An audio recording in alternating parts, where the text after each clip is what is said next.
And we'll pick up where we left off in the last session, which was we just covered Lucene syntax. We covered how to pull categories. We covered advanced velocity pulls, pulling related content, category pulls, paginated content pulls, managing VTLs across hosts. And today we're going to pick up with a little bit of image handling.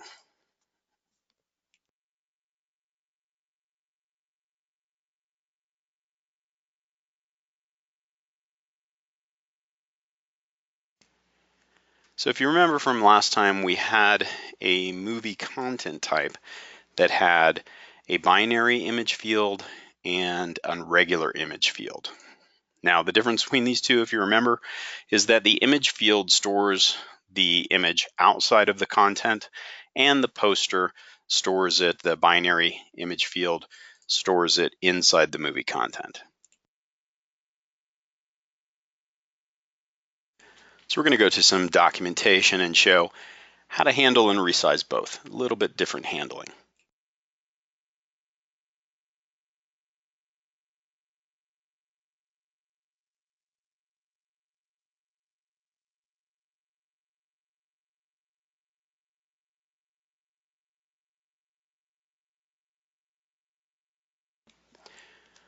Okay, so if we look here at the simple pathing, there is a simple pathing using a shorty ID, which if we look at that, the simple pathing is nothing more than a /DA to confirm that it's a digital asset. And then the shorty ID, which comprises the first 10 numbers of the, or 10 numbers or letters of the identifier of the asset being resized, right? So here we can see the width being passed, which would be the shorty ID followed by / 400 width, or the shorty, DA, and then the shorty ID and 400 height. Give me just one moment to make an adjustment. I will be right back.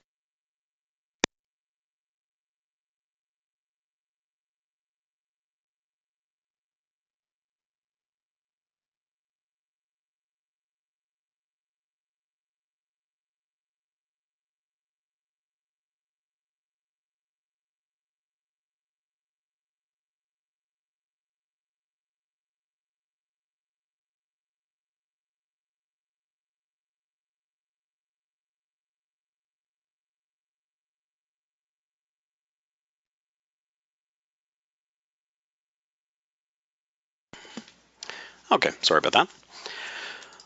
All right, so what we're going to do is we're going to use this methodology for either of our resize, either on the screenshot or the binary. Just the methodology is just going to be slightly different. And then we're going to take a look at how to actually do some filtering. Now, the filtering requires a little bit of a different path.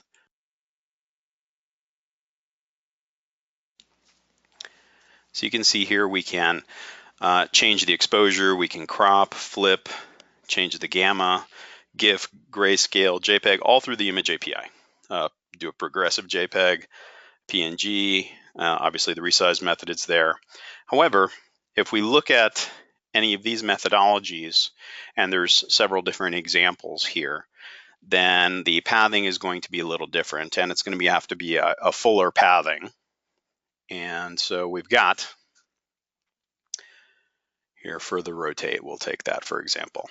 So if we wanted to rotate and we wanted to pass a certain amount of degrees on the rotation of the image, we would have to start out with whatever our domain would be, then content asset image, then the ID, in the case of the file asset, that would be the ID of the file asset, then file asset filter, and then after the filter, then which filter we're passing, which would be the rotation filter.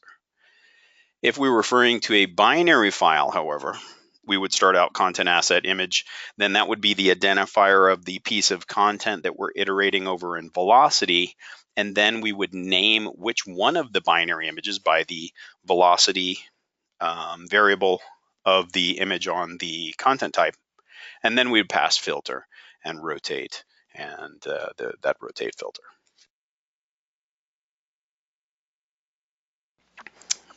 Okay. So we've got some examples of a file asset and a binary field here. And if you clicked on any of them, then you can either see this image of a building in England, or you can see an image of stretched, obviously, with the scale of a Garden of the Gods in Colorado. And it's all just doing things with the URL only. That's the only thing we're changing via the image API to either the binary field, same image every time, right? For each of them, same file asset, same binary field. We're doing a crop and a rotate. And here we're doing the same with a binary field. That's just our basic resize with a thumbnail. Same thing here. And we've got several other examples here, even of a grayscale of those images. Right.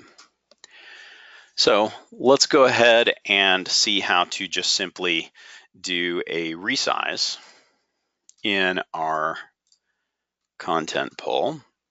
So here on our site browser, we have inside our training that movie listing. And I guess we would want to add the resizing to the detail page, right?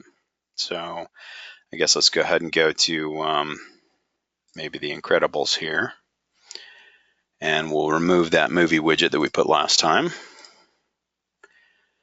And let's go ahead and get that poster pulled here on this detail page for both the binary image and also the screenshot. Okay, so we'll step right into our movie detail here, and we'll just copy it out. We don't have to sign into WebDAV or anything. And bring up our text wrangler here. Let me make that a little bit bigger for you. Okay.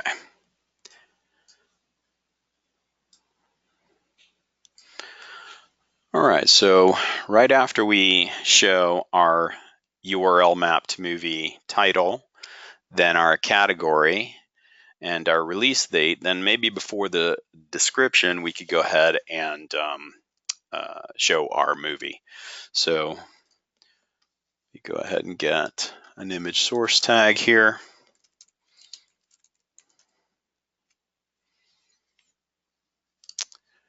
And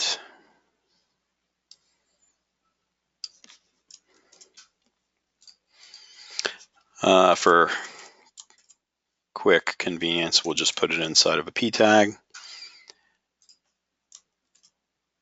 And I guess let's go ahead and do it like this, so it's a little easier to see. But we are not going to do this.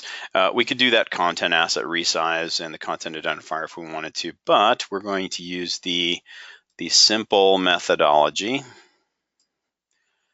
DAA, and it has to be capital A, that is case sensitive. And then we're going to do, and if you noticed, there is here, let's go back to Shorty. Another convenience method that I made sure that as we were discussing this, I said, you know what we need is a full path to our, the Shorty plus the path to the file. If we could just have that, then we don't have to, do anything afterwards. So that's the parameter that we're going to use. And this obviously works with the file asset and also with the binary.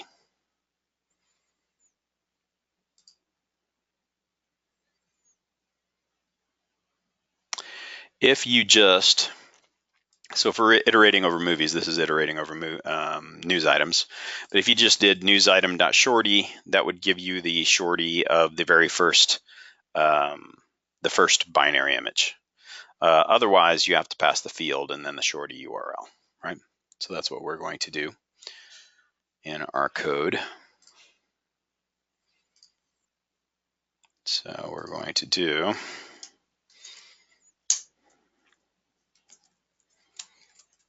movie.poster.shorty URL. Right, and then /, and then let's go ahead and do maybe 150 width, right? And that should do that. Now we also have screenshot 1. So I guess underneath here, let's go ahead and do this.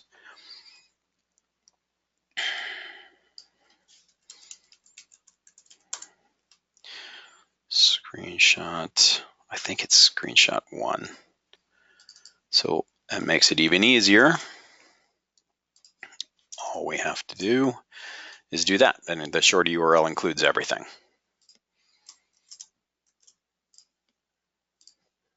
So let me step back into that file. Save and publish. And then we should be able to click on the Incredibles. See that. See what his path is.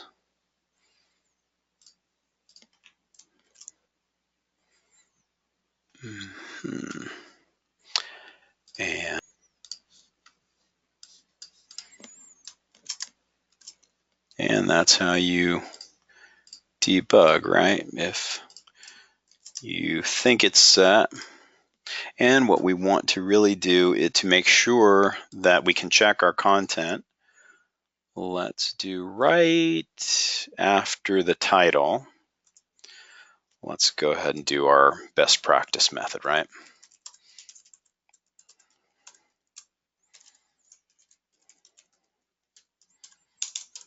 And that has to exist, right?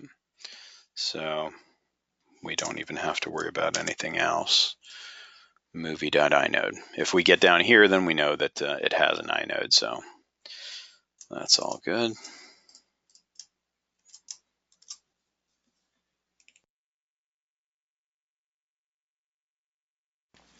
Okay, so if Incredibles does not show us that movie, let's step into Incredibles now and see if it has a screenshot, which of course it doesn't. So I think I already have a few little screenshots. If not, I'll grab one from another movie or something. And it's expecting us to load an image into our training. I'll just put it right into my images directory, and I'll upload a new file. I'll select a file to upload.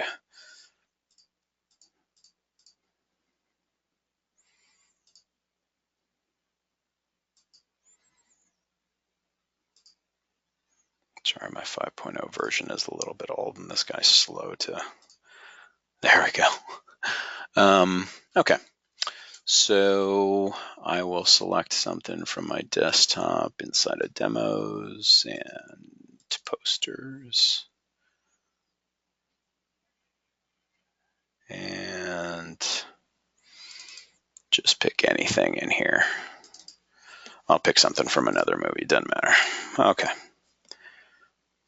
And I'll pick that and save and publish. And now we should have, whenever we click on Incredibles, now we should have that. And if you ever wanted to see, if, I wasn't mistaken on the, on how to refer to the screenshot, but if you ever thought you were, or you wanted to see what was said on that screenshot, here I'm just spitting out movies.screenshot, tells me everything about the screenshot itself, tells me all of the properties of it, so that then I could pull it down below, but it was just that the content didn't have it set on it. So we can then step into our movie detail and just to remove that content right there, right? Okay. And then we're resizing them both to the same width. If I wanted to adjust that, and I wanted that bottom screenshot to be bigger, I could go ahead and set that to maybe 250. And save and publish that. And then go back to the Incredibles, and now I've got a bigger size for my image. Right. So that is image handling and resizing, and of course the rest of the documentation you can find here under our displaying content with binary and image fields. And I will chat that to everyone. And our image resizing and processing using our image API. Those two have all of the filters, including multiple filters. If you wanted to pass multiple filters as well, it has examples down towards the bottom here on how you can chain filters. You just have to look at chaining filters, and you could add multiple filters. You just refer to the image in a little bit different way. You put content asset instead of the DA before it, and then you're able to do multiple filters on any image. Okay. And it's got a little bit of information down here on forcing a cache refresh as well, if you wanted to. And has the methodology for doing that by the inode, which would be the the latest change difference on the image. Because every time you change the image, obviously it's got a different inode, which would obviously refresh the cache, right? Okay. So moving right along in our agenda. Okay, so let's say you're pulling a whole bunch of images, not just the detail page, and you want to control the cache here yourself as a front-end web developer. So what you can do is use the block cache. So let's type in block cache. Here's our tag-based caching.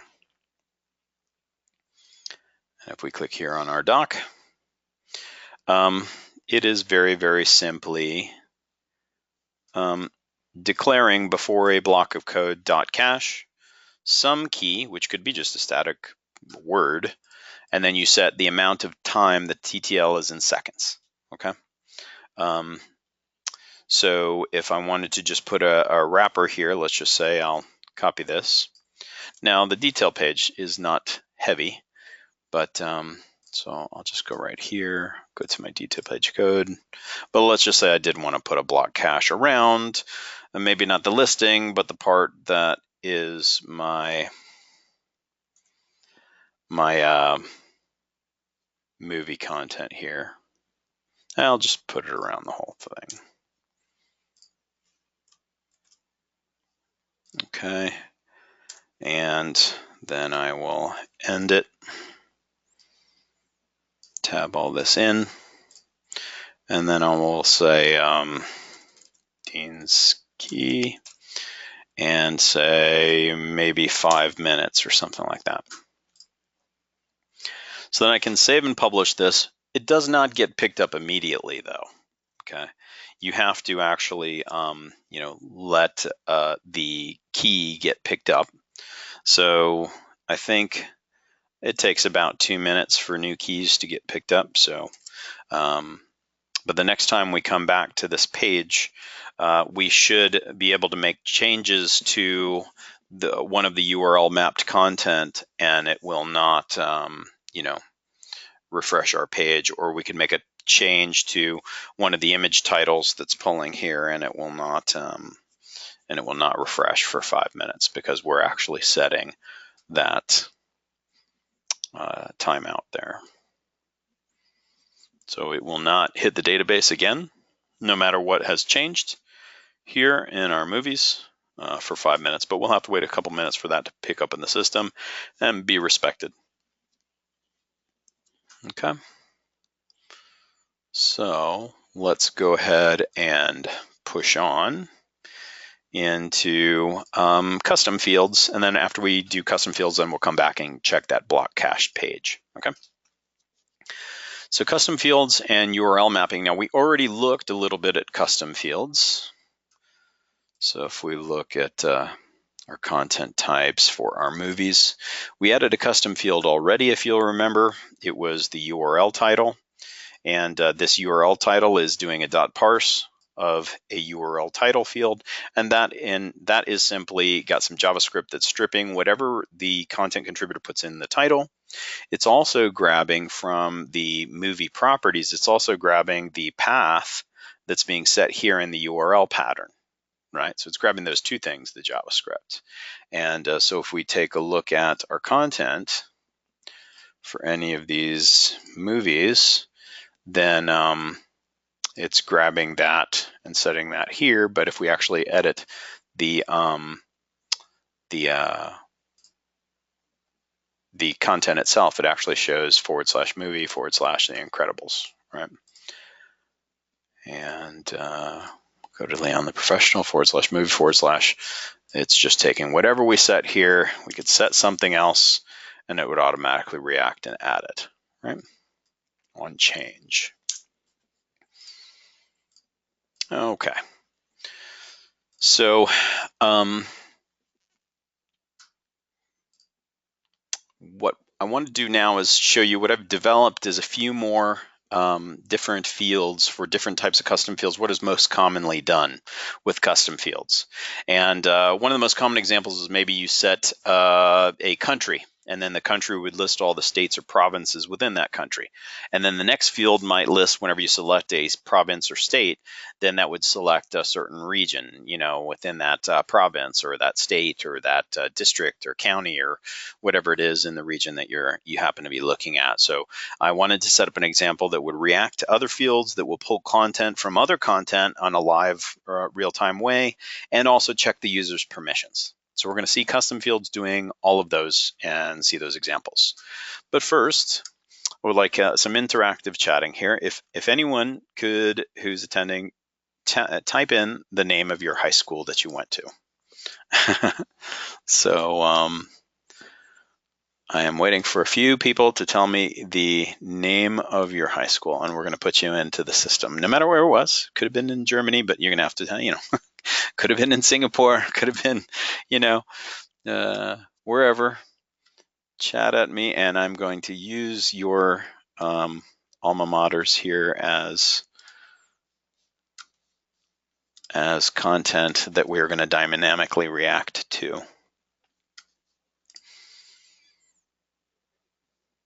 All right, so we have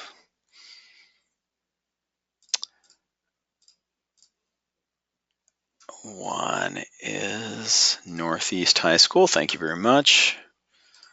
Add new content.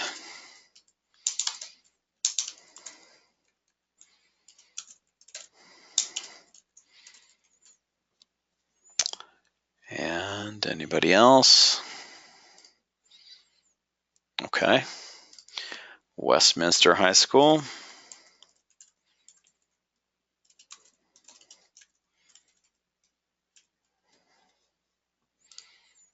Nobody else? You guys are being bashful. Okay. Okay, so I've got those three. Anyway, thank you. And we're going to dynamically react to these in another content type that I've set up that will do school parking registration. So I haven't created any content yet, but whenever I do, I'm going to add new content here, and then we see these fields. So I'll say that this is a Northeast High School student parking permit request. All right. So it's a student who needs a parking space and or a parking decal inside of this high school. So the first thing they would do is click here and select their high school, which you can see this is dynamically pulling live real time the high schools that we just went ahead and put it in. So we would select then Northeast. And then the position at school is then going to set what type of parking you can have. So if I set faculty, that's going to set zone, you know, faculty. If I set student, then that's going to set student zone A, B, or C. If I set staff, then that's going to set, you know, staff zone F, G, or H. and administrators zones I, J, and K. So this custom field is reacting to whatever is set in the select box and then giving different choices, right? And then do I get a named parking space? No, I do not, and that's based upon my user role. Now, in a real world example, I would do something a little more elegant than that, but and so here, and I guess I'll just save that. I want you to show that those values are actually storing. And so I'll select that stool, I'll select student, I'll select a zone B, and save and publish. All right. So that's giving me, zone B, named parking space no, and student. Click on it again, it's loading all of those values, right? So how do we achieve that? And how do I actually get that last value to recognize who I am, what kind of role I have, and then allow me to have a named parking spot? Well, if we come here to content types, we look at the school parking registration. Here, the title is just a text field, the school title. If we look at it here, that one's pulling a school title VTL. If we look at position at school, that is just a select box. It's student, faculty, staff, and administrator. So that's nothing special at all. The parking type is pulling this parking type VTL just with a .parse. And then the named parking space is pulling another one called named parking space VTL, which I have already uploaded here. Custom fields. So I've got this custom fields here. So if we look at the very first one, then what it's doing here is, let's see if I can zoom in a little bit. Okay. So all I'm doing is selecting some, little selector here that is being fed by the velocity. So I'm just for this little select box, I'm doing just a for each loop for each school in .content.pull school, and pull all of them and sort it by school name, and then give me an option value, right? And here, option value, school name, if school title equals school name,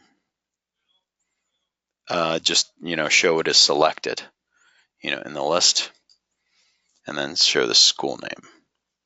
And then a little JavaScript down here to set that select, right? Set my custom value var y equals digit by ID, fake select. This is where I'm, setting that select. And here, this sets the custom field value. In this case, the field was called school title. Actually, that's school title, yeah. Okay. So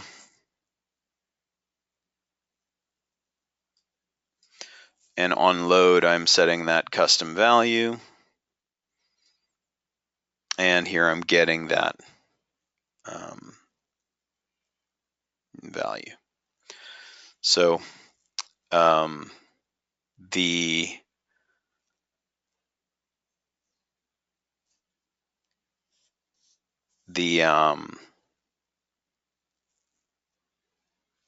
default library that we use on the back end is Dojo.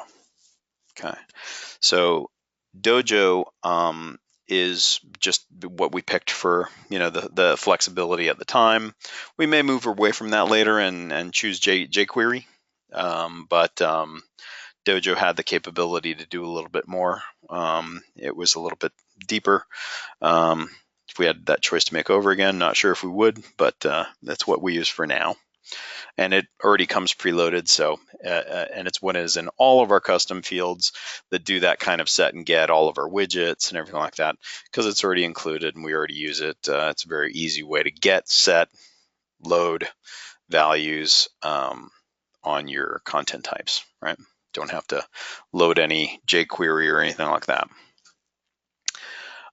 Here for the parking type, this is the one that reacts to that select box. We take a look at that.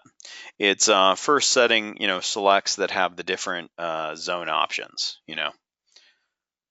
So here's the student select, parking type students, parking type faculty, parking type staff, parking type admin. They get different zones, which are all labeled according to who they are. Then down in my JavaScript here, might be easier if I show this in Text Wrangler here.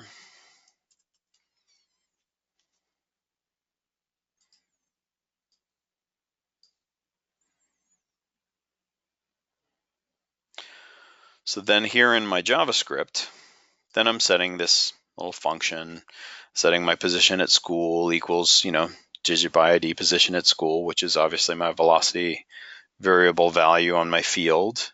I'm setting that to a JavaScript variable after I get it. And then if I happen to be a student, faculty member, staff, or, I just do an else, because if it isn't one of the first three, then you got to be an admin.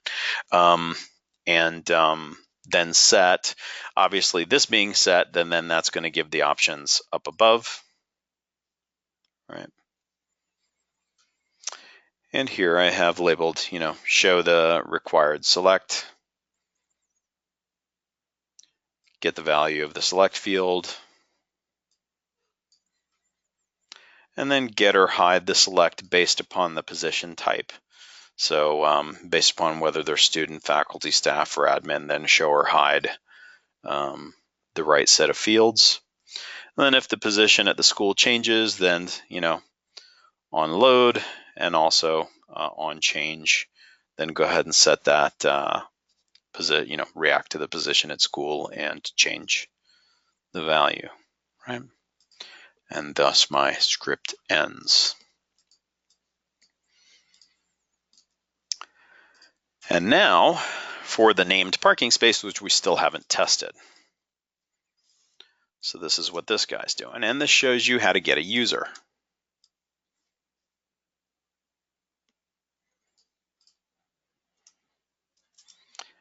And whenever I go back to, I see your questions about the cache key. I'll go back and show you some options there whenever we see it working. All right. Okay, so if the set found user is the CMS user, this is how to get a backend user. If you want to get it in a front end user, it's just user. Okay, and if you want to get the user ID, user.user ID. If you're doing it on a form or something like that. But on the back end, which that's what we care about, the backend user, it's CMS user. So we're going to get the user by user ID. That's just a method under CMS user. And we're going to get that user ID out of the session.get attribute user ID. And then if the user is found, then go ahead and if CMS user is user role, that's another method to try and check the user role on the CMS user. And if that found user, I'm passing the ID of the user that I got up here, it happens to be administration, then set the park value to yes, otherwise set it to no. And then, just some JavaScript to go ahead and load the previous value and set it, based upon what we just talked about above. That we've all kind of seen the same Dojo ID type get and set stuff in the other two examples. So let's go ahead and make that happen by going to my current user I'm logged in as, which is this admin user right here. And I don't have a role that's called just administration. I have CMS administrator, user manager administrator, have all these other things, but I don't have an administrator role. So I'm going to or administration role. So I'm going to add this new role to the system. And I got to make sure I call it administration. Exactly, it is case sensitive. So I am setting that up, sure, and I'm just going to give that to myself. So I'm going to grant to admin user, grant that to myself. And am I signed in as admin? Yes, I am signed in as admin user. Okay. So now the second I go back to my content now, instead of saying no, it should say yes. So let me make a new piece of content. And it instantly says yes now because it recognizes my user role and says you have the role administration.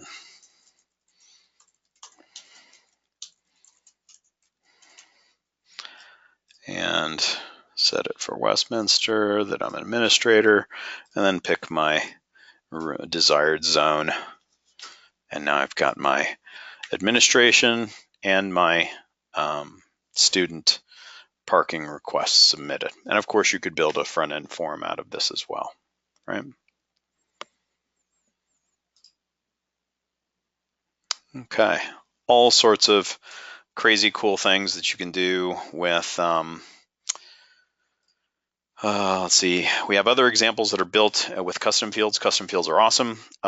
There's other examples like here, if I go to contribute a new piece of media, there is a custom field here that will either, based upon what you set here, media location, it'll allow you to choose the media file, or if you click link, then it'll show the URL, and now it's hiding the media file. See how that's... So there, if you ever want to see an example on how to show or hide fields based upon the previous field settings, you could look at the media content type, and it has the code there for by Dojo ID, once again, setting or showing other fields. So those are several different examples built into the demo or in the online coursework. Like I said, all of these videos for everything we're doing right now, and the files are on the online videos, and which I'm right now updating for 5.0 as we speak. This exact training will be posted online by next week. So, and I will try to throw all of my little example files right underneath the video so that you can download them if you wish. Okay. Next thing we're going to move in, we're going to check our cache. So if we actually come here, let me hit that page again. We're going to check that block cache and show your other options. Yes, I was listening. I don't know if Leon, the professional, has anything. Let's go ahead and edit him. And let's browse for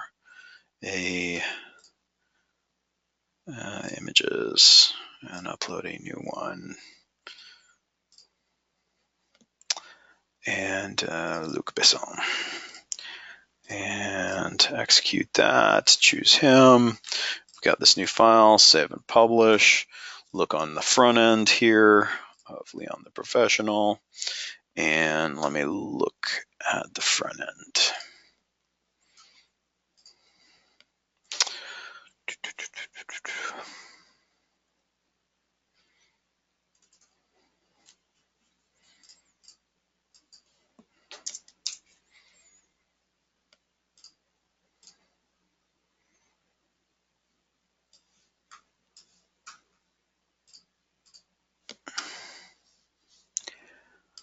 And then I'll talk about what you can use as a key.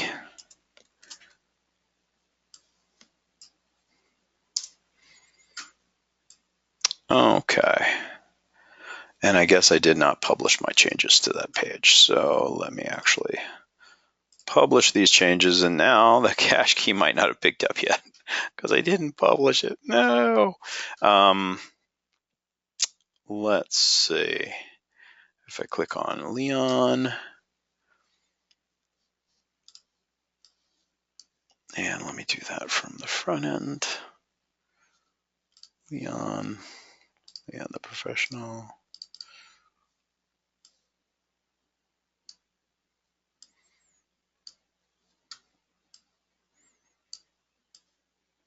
Okay. Well, I guess it actually picked up because it's not actually letting me do anything. Maybe I should have actually just wrapped that block cache around my, it's not letting me click on anything. Okay. So maybe I should, instead of wrapping the block cache around the whole thing, maybe because I see my problem there. I should have done it here, just right above my movie title, right?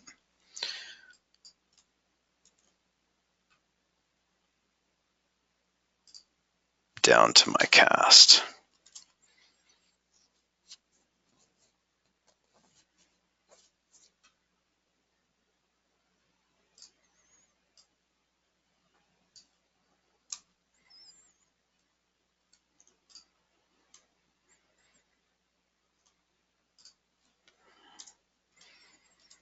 And maybe even that.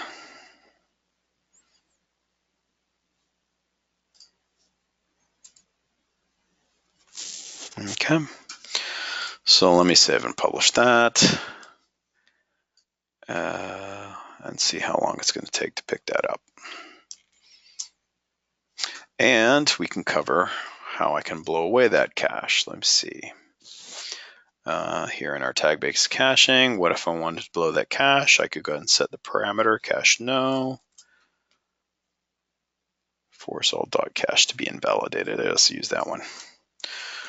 So we can hit this, and that might either have to do this or movie detail, one or the other. There we go. So now I've blown away that cache, and now I'm actually seeing my Leon the Professional. So we can see I did a little too much block caching before, and then the second I blow it away, now I'm actually picking it up, and that is how to invalidate the cache.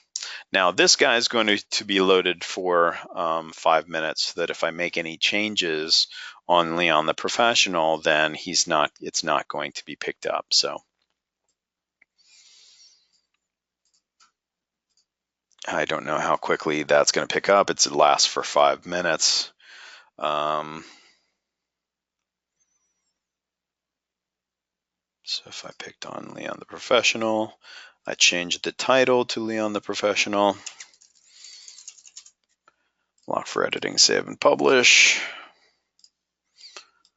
And then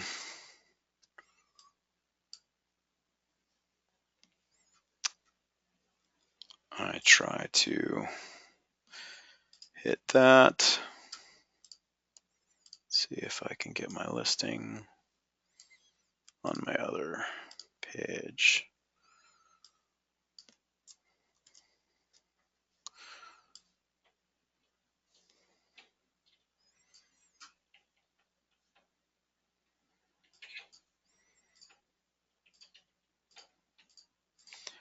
I have to go all the way back to my movie detail, refresh, and there we go. See, I'm hitting that link, Leon the Professional, but whenever I go to the detail page, I'm not, even though I'm hitting the URL map and I'm feeding the URL map down here, it's still keeping the title with the original title. It is not permitting my renaming of that movie to actually affect it, even though I'm URL mapped to it. So that's pretty much definite proof that we're hitting the cache instead of our regular page code. Now, what can you do? And that was one of your questions. What can you use as a key? And we've got all those key values here. So you could put static text. If it was in a container, you could put a container inode. You could say whenever the user ID changes, reload the cache. Whenever the host inode changes, HTML page inode changes. So if there's some change to the page, if the URL map content inode changes, that's a kind of a nice one, because then you keep it cached until the URL mapped detail actually has some change to it. So that would be a very long-standing cache, right? Well, or at least you could, put the timer on it and say, put a really long timer and say, you know what, I really don't want to blow away this cache until there's a brand new inode. Now, if there's a brand new inode as the key, then that key has never been hit before, obviously hits the database and loads it into cache for however long the TTL is, right? So language, user agent, you could use all of those things as keys. You don't have to use some static thing. Yep. Can be pretty much anything. And you can use .cache invalidate to programmatically invalidate as well. Okay, and there's a couple of notes about edit preview in live mode. So the .cache will always serve live content and data while browsing from the edit mode. It doesn't want to serve you false content on the edit mode. That's why I was visiting from the front end, right? Okay. So then the next item on the agenda is to talk about view tools. So let's take a look at view tools, and then we will take a break after that. Okay, and in the view tools discussion, we'll also do session handling. Right before we do content-based feeds, we'll go ahead and take a little break. Okay. All right. So I have a page prepared for you here called View Tools. And on this page, we're going to parse a file that I also have prepared for you. And this will be a new VTL include.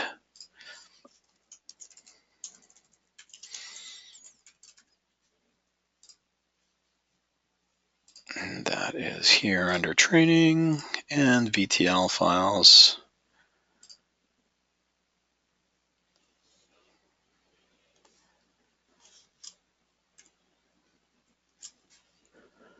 VTL and view tools. Save and publish. And here's our view tool examples.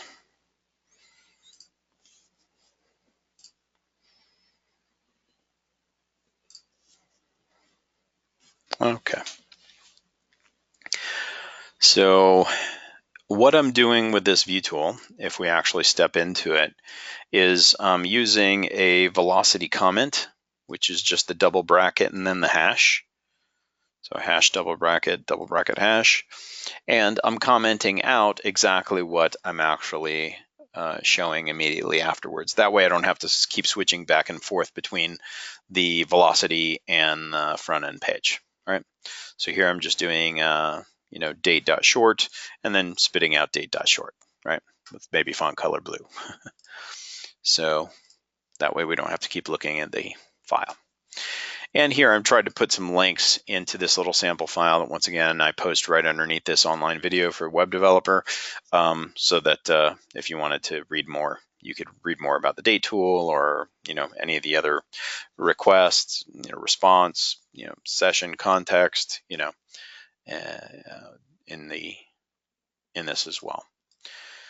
So if we simply do the velocity variable date, and we place that in our velocity, then we get the current date and time, right?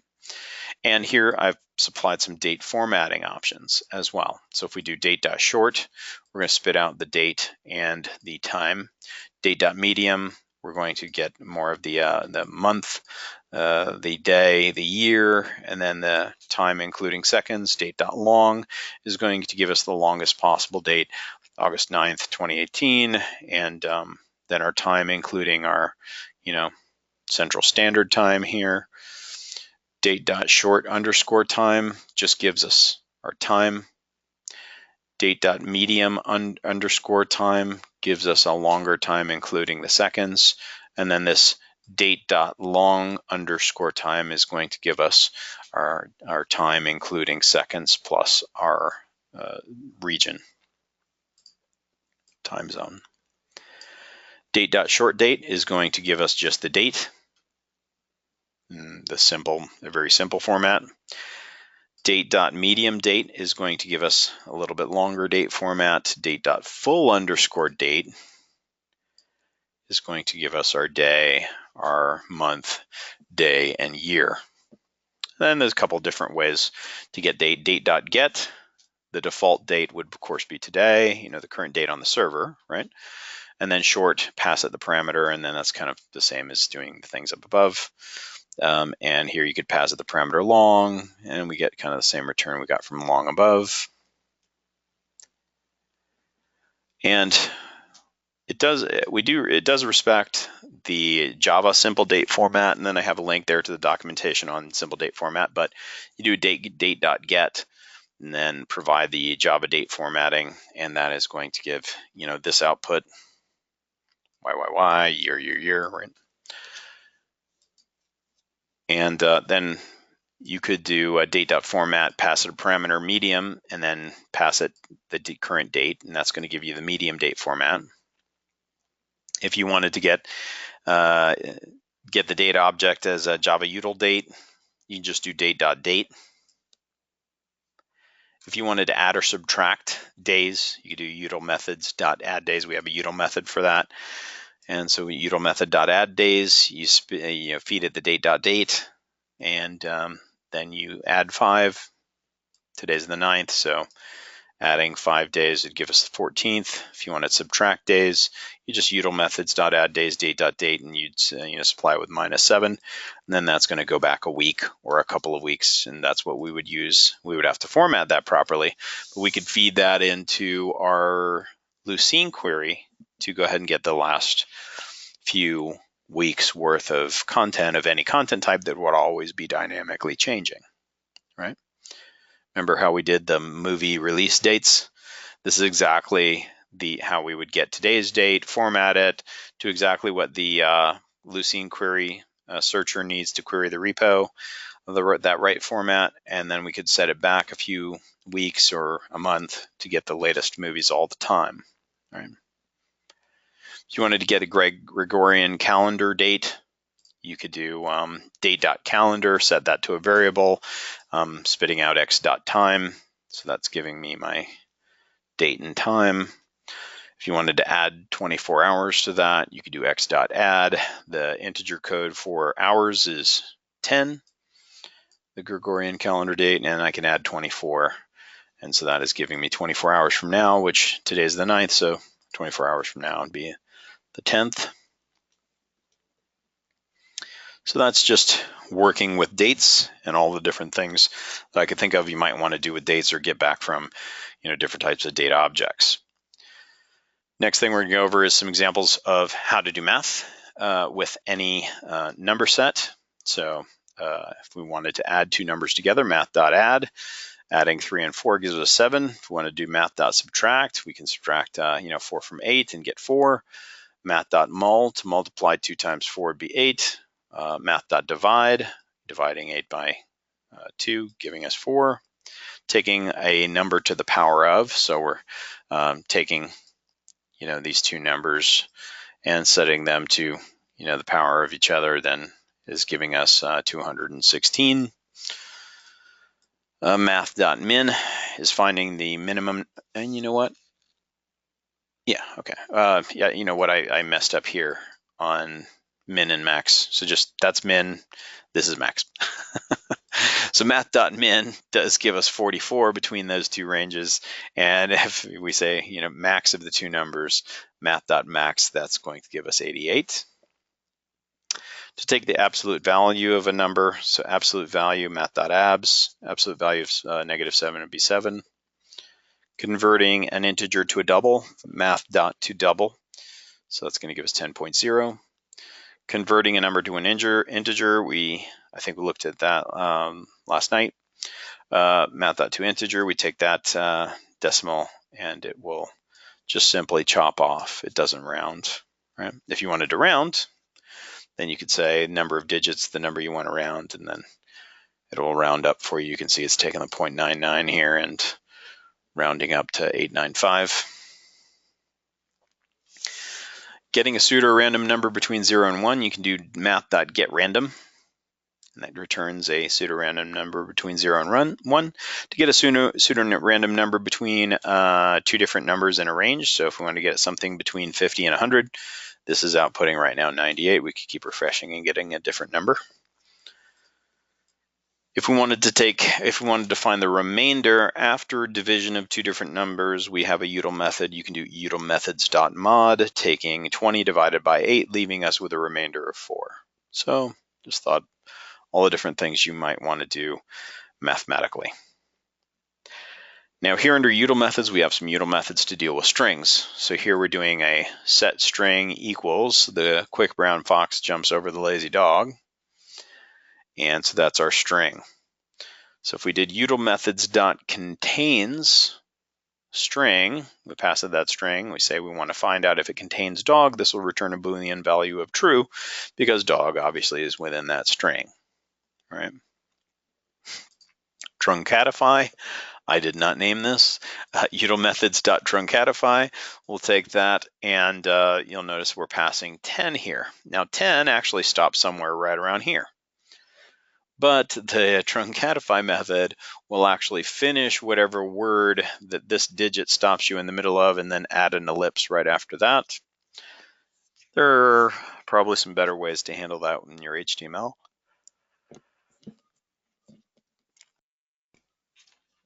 But there is that util method if you need it. Okay, if we wanted to init cap everything in the text string, we could do util methods dot capitalize and pass it that string. This gives us our init caps. This is very, very important. Util methods is set. So if you want to verify whenever you're in an if statement or something like that, and you want to make sure that this string is truly null, then util methods dot is set is probably the best way to do that. And it's going to return a Boolean value based upon whether it's set or whether it is null.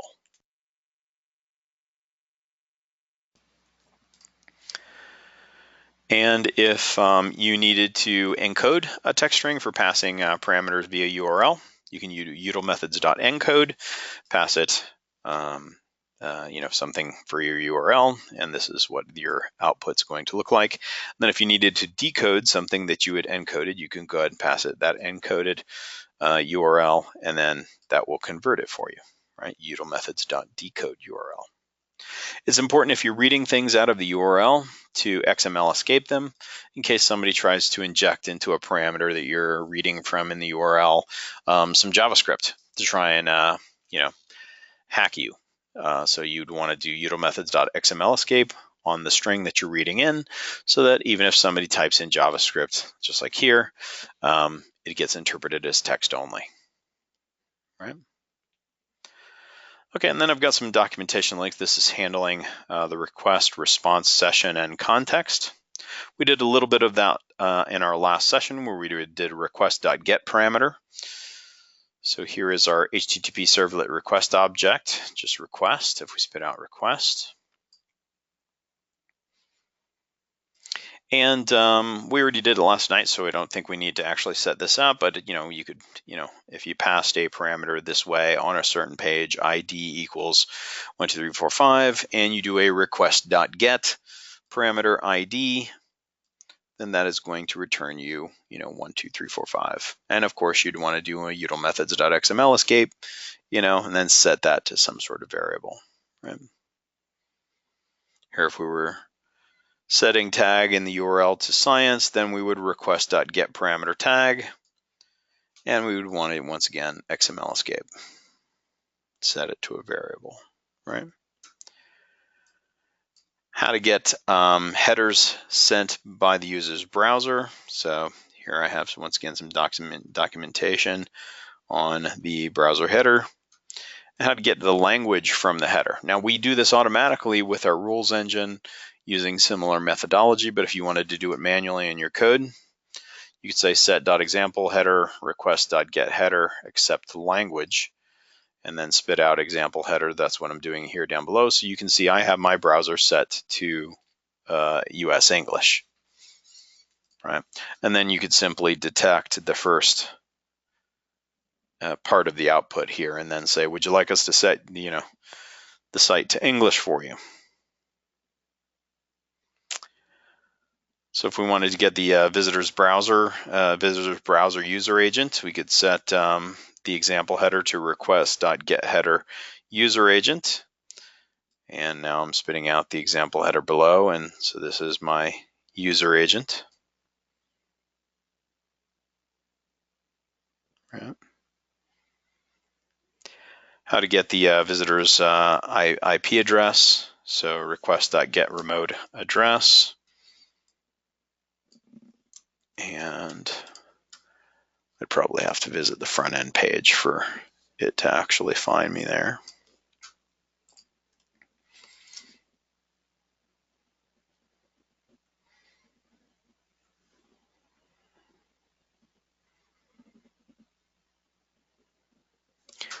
Wonder if I switch it to live mode.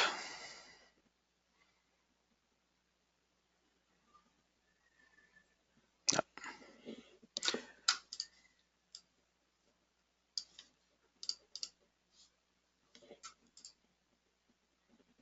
Well, anyway, we can go back to our front end page later. But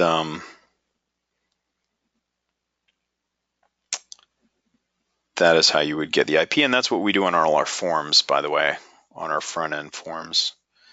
We go ahead and get our request.get remote address and store that in the forms. The HTTP servlet response. So here I'm just spitting out response. That is giving me the HTTP servlet response. I could do response.send redirect if I felt that I wanted them, whenever they tried to hit that page, I wanted to take them somewhere else. I could set a 404, response.send error 404. I could add something to the header, response.add header powered by dotCMS, label and value. And then I could set and I could get, set response, set content type, text HTML, and then response.get content type. Now, it wouldn't look very good if I set this, content type to something else. We'd instantly wouldn't be looking at a web page. We'd be looking at some garbled text or something. But you could. The HTTP session. So we always have to warn here that setting session attributes is generally a bad practice if you're doing it in large amounts. So it can fill up the server's memory. So especially if you have millions of front-end visitors. So here's the HTTP session. We're spitting out the session here. And if we wanted to set an attribute, we could session.set attribute, set our label and our value. And then we can do session.get attribute, that same label, and then that gives us, our original set value. Right. Session.remove attribute, you can go ahead and supply the label, and this would remove that session attribute. Or if you wanted to invalidate the user's session entirely, you could just do session.invalidate and do that whenever somebody clicks log out or something like that. The context is a hash map you can use for interpage communication. So here I'm just spitting out the context. And then if we needed to do a context.put, set something, and say this is my value, and here you do a context.get. And here I'm just spitting out my variable after context.get. I think I just have this accidentally copied twice. And then that context.get is finding my variable value, right? And finally then navigation tooling, right? Okay. So if I wanted to, let me copy my URL here.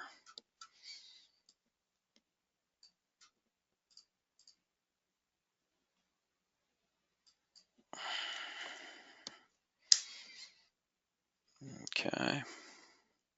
So here on the front end, better way to look at the end result there. So yeah, we'll just stay right here. Okay. So navtool.nav will give me the current directory that I'm actually in. So I'm in the training directory. I'm on a view tools page, right? And so that's going to give me the training right above me. Now, if you're looking at crumb trails or whatever, you'd want to back up. I could do navtool.nav.parent to back up one. I could do navtool.nav.children to go forward, or say, get my list of my children underneath my current directory, right? This tells me everything that's show on menu in my current directory, either pages or what have you, right?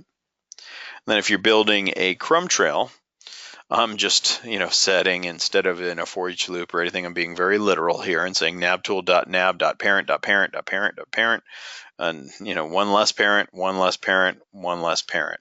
And then finally I'm doing navtool.nav. So navtool.nav tells me I'm in the training directory. Up above the training directory is the host. So we didn't get very far before we would. Once you detect system folder, that's where you'd stop iterating backwards, up the chain to stop your nav, right? I didn't put my page very deep, so sorry about that. You didn't get to see a robust crumb trail there. And then this is the code that I'm executing down here, and you'll notice it matches the same exact code that's up there in our template, right? So I'm just setting a list equals navtool.getNav, and I'm getting from the root of the host. So for each n in list, then I'm setting up an unordered list, an n.title, and then set children equals n.children, right? And then if children is, a size greater than 0, then for each child in children, then give me the title again, right? And wash, rinse, and repeat, and do the same exact thing and get the tertiary level as well. So it just goes down 3 levels. It doesn't go beyond that. If we wanted to, we put another for each loop and we would get, children 2. Obviously, the next one would be children 3 or something like that, right?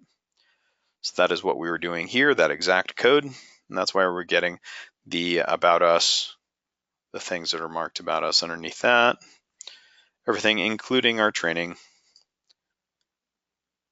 folder as well. And here you see one example of where there's some tertiary level items as well in sort of services, wealth managers, and then finally some pages there. Okay. And whenever we get to the theme section, we'll see we will drop this same exact code inside of a brand new theme, and we'll see how it works perfect every time, even with brand new designs, right? Okay, and that is the end of our kind of base tools coverage. Let me remind you here that on our site, under the velocity section, here's a complete list of the view tools. Remember, there's a toolbox.xml to go ahead and look at all the different tools you can use. There are many more that you can use, but you'll see the math tool we were covering there, util methods, the date tool, etc., and there's many more to read about there, and we'll be talking about the Json tool, the XML tool a little later. Okay, so questions. So using view tools, we can directly use these commands into a VTL. No need to write Java code. Exactly. Couldn't have said it better myself. Yep. No need to write Java code at all. All of this is just exactly just like I said. Type it anywhere. You can even type it inside of a WYSIWYG on a piece of content, and it's going to return the values that I just showed you in that VTL. You could drop it right on a simple widget. You can drop it in a container. You can drop it in a template, in your template code, anywhere you wish. You can do JavaScript, Velocity, HTML, all together there. So, yep, it's made to work exactly that way and be very flexible, and you can do it in multiple levels like that, whether you want to call things and set variables and call view tools way up in the top of the template so every single page has access to it, or whether you want to set it on the containers that control 10 different content types and feed any one of them that happens to be on the page a value. You can do that. And we do that same thing on dotCMS.com. I was just setting the Java doc for 5.0 inside of our resources and documentation. And so all I did was set a little language variable that gets set, in the template to, show the Java doc version for 5.0. And this is a variable that's being fed to all the doc pages, right? I just did that for our 5.0 release that just came out this week and is ready to download on our downloads page. And we are going to wrap up our content, our web developer training with content-based feeds and ingesting external data. So there's a couple of deprecated tools here now, but we will be covering the XML tool, the Json tool, and the import tool, and getting remote widgets. So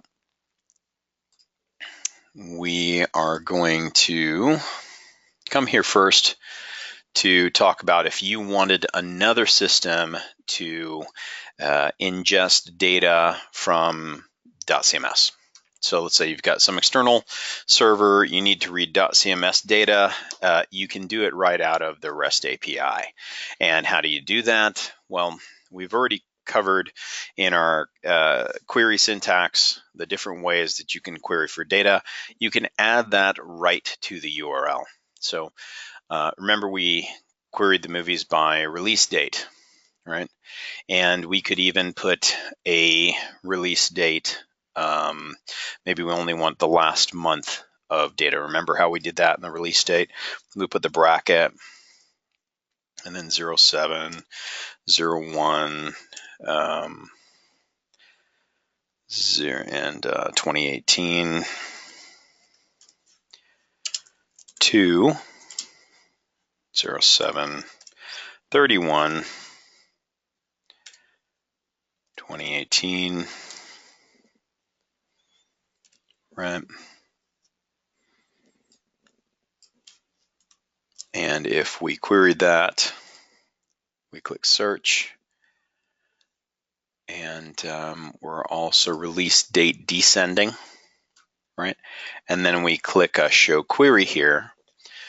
We get our movie release date descending. We get our date range here, not only in our example velocity, but we also get it immediately in a REST API call, and it builds the REST API call dynamically. And we could feed that exactly to an external system, right? And if we want to, we could click right here and click on that JSON. There's something, the way that it's forming, maybe that it doesn't like about my dates.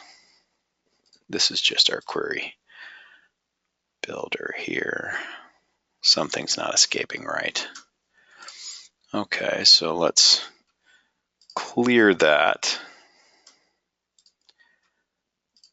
and just do it by release date and do it more simple and show query and look at our JSON feed. Okay, so something wasn't being escaped right by the little the JSON query builder. But here you could take that this URL, and you can feed this URL directly into, if I open up, an incognito window. As long as my content CMS anonymous, I just paste that URL in and there's my content. As long as your external system knows how to read JSON and can iterate over these fields, then we're looking at Ratatouille, we're looking at Leon the Professional, we're looking at The Incredibles, all of that content that we just put into the system together. Here's the categories, the last review date, the inode, the identifier, the URL title, everything that you need to ingest that data externally, right? Our asset, how to refer to the poster, all of that data has been set. The screenshot ID, all of that has been set. So we build for you on the back end an automatic query searcher, no matter what type of content that it happens to be. We could take a look at news, and query the news and see that as JSON as well, and see all of that news content and news articles and WYSIWYG content and everything, right? And we also have an XML representation of that data as well. So, and you can see the API content render, and then it's passing XML, and then the query. And then you could, now that you know after studying the query syntax, you can take this exact plus content type news, content host, all of that. You just develop your query and then, properly replace your, anything that's not URL friendly, like a space with, the %, etc. And then you can pass that into the Lucene query parameter here, right? And ingest using an external system. Just to show you an example of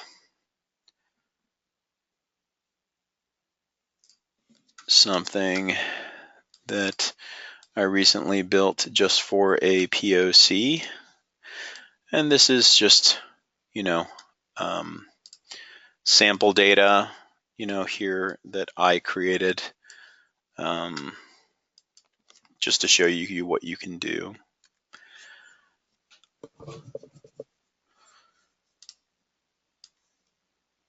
So let's look at, now this would be our 4.3.3 version. So yeah, playing around with the login page. But, all right. So now if you actually go to this, we're developing this little practice manual here with just some sample test data. It's got space station data. But if we hit this front end kind of intranet example, and you can see it's just got junk data on it, we could take a look at what's changed here. And this what's changed actually has a REST API pull of not only one content by the identifier of the content, but it also has every inode version, every change that's ever been made on this piece of content and exactly who did it, right? So, and the timestamp. And I can select any of these, so I'll select this automated testing facility. And we see that's automated testing facility being compared to the latest version and doing a diff of every text field. Right. So if I select one of the oldest versions here, select one from a long time ago, you can see a lot more changes were made. And if we logged in onto the back end of this instance,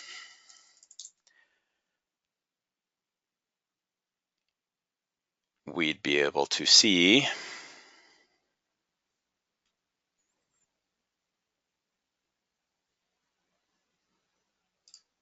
just as an example here. I think it's because I'm in the same browser session. Let me try an incognito window here.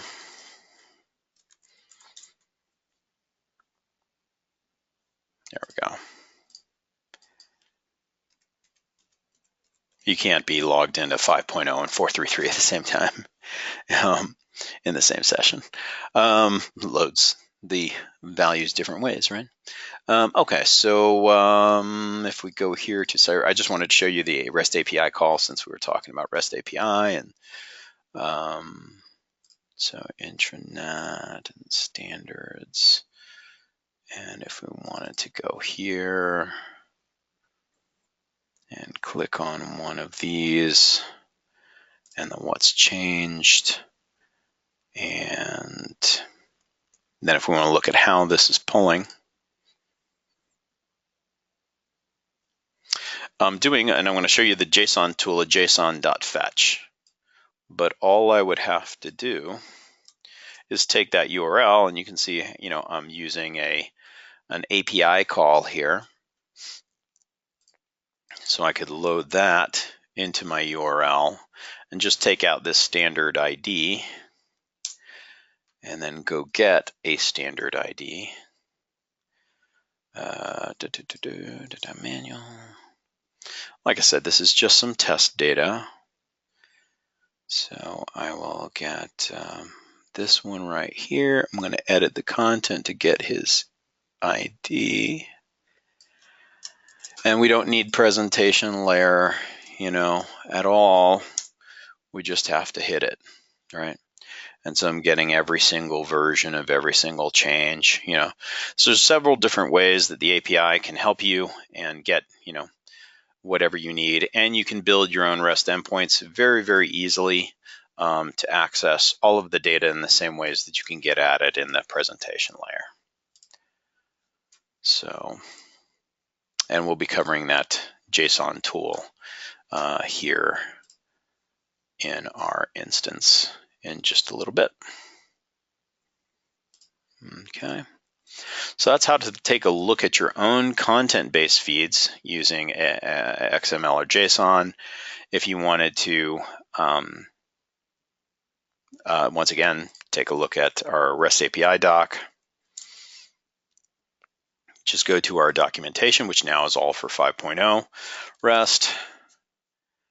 Hit your REST API. Tons of different REST APIs. Starts off with everything about the content API. But you can even submit new content types via REST API, do page layouts, layout complete pages using REST API only inside of an app. And down here is the REST API endpoints. So exposing all of the different pathways to get at each of the types of objects via the REST API. Okay, so just search REST in our documentation. It gives you that complete section. Okay, so now in the next section, we're going to talk about Json XML or widget API, how you can get at external data and ingest it into the dotCMS. So let's talk about some of those tools. Okay, so the first tool that we're going to talk about is the XML tool. And if we look here at the documentation for the XML tool, what we're doing here is getting this feed right here. So if we take this and we look over here, we've got a catalog from W3 schools, and that catalog pulls some CDs, and the CDs have, title, artist, country, price, year, all as some text here inside of the catalog and the CD. So we'll have to iterate, first parse the XML, get the catalog, then we'll have to parse the children, each of these CDs, and then we'll have to finally parse the text and the fields inside. So we'll use our XML tool here. And here all I'm doing, we're doing in this table here is setting the columns, and then for each CD in, and here's where we're using the My XML tool. And then that's where we're going to do let me start over here. First we're going to set the XML tool to read from the URL, right? And we'll assign that to My XML. So then we'll get the entire feed, and then we'll have to dive into the catalog, then the CDs, and then get that text field. So once we've got the complete list, then we can say for each CD inside of, once again, My XML tool, and then we'll iterate over the children. So this is how you iterate over the children using the XML tool. So we'll do children iterator here as our method, and then for each for each CD here, but then we're going to set the CD XML equals XML tool dot parse. So those are three methods that you need to actually dig into the XML feed, up here. And now we're parsing, each CD, right, which we're setting here.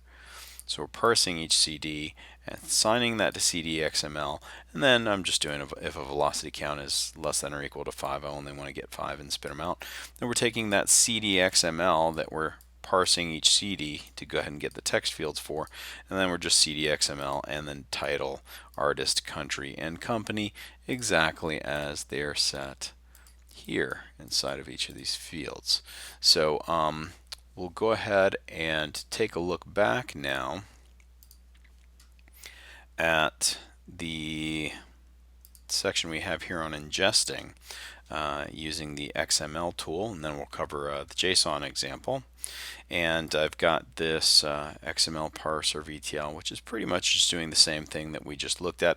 It's commented out here on the top, and then down below it's executing. So this is that same XML tool, XML Tool.read, and then we've got our table, and then for each CD, so that same exact code that we just looked at.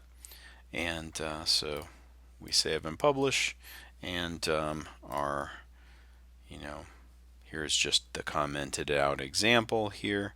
And then down at the bottom, it's actually pulling from the catalog and showing us the title, the artist, the country, the price, and the year, right? So that is our XML tool. And once again, you could read more about it just by searching XML tool in our documentation site. And that works pretty well. We also have in our documentation a Json tool. So pretty much whenever you're getting fields, it's either going to be XML or JSON. So we're only going to cover those tools. And I think we've got some older deprecated tooling that we're just not going to cover because everything is going to pretty much XML or JSON. JSON is much easier to handle and read just because it acts just like velocity. You can iterate over each object that you read in the feed. So here is the basic way that you would grab a URL, a json.fetch. You can set a timeout, headers. So there's different ways that you can go ahead and determine, when that's going to fetch again. So whenever the page is reached. So here I'm just going to do a simple json.fetch. I think we've got an example down here, yeah.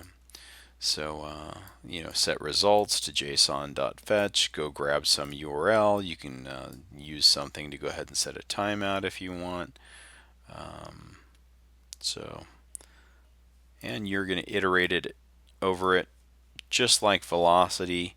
And for each show, you could do, in my json.shows. That way you're digging down into the shows that are coming back from your feed and then iterating over each of those. But I already have an example here on another page inside of ingesting external data. So if we go here to the Json tool, once again, here I'm grabbing data from the New York Times. I had to apply for a little developer key.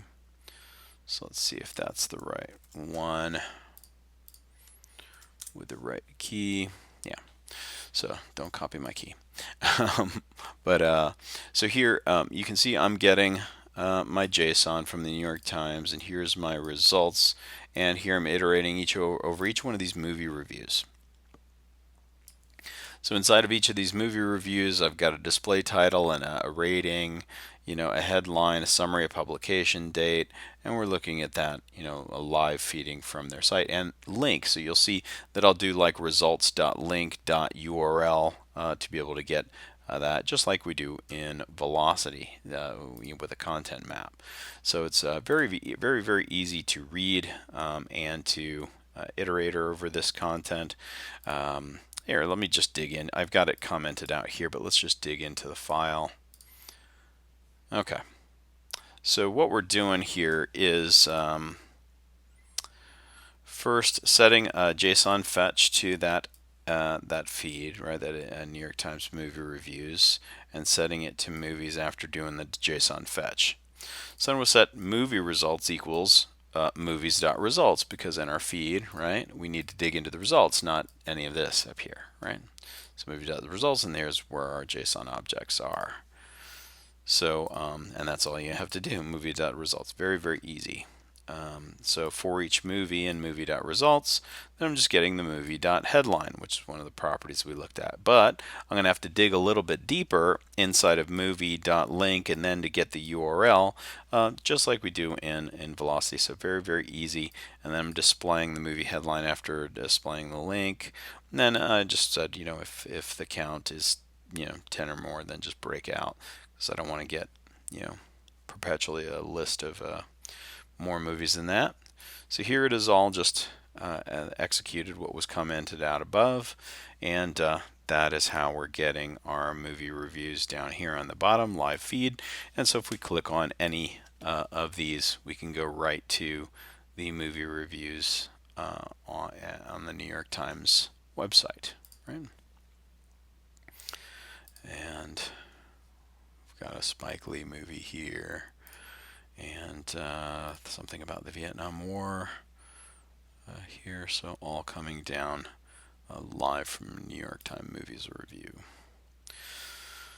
So, and that is, we covered preparing dotCMS content to ingest from an external system.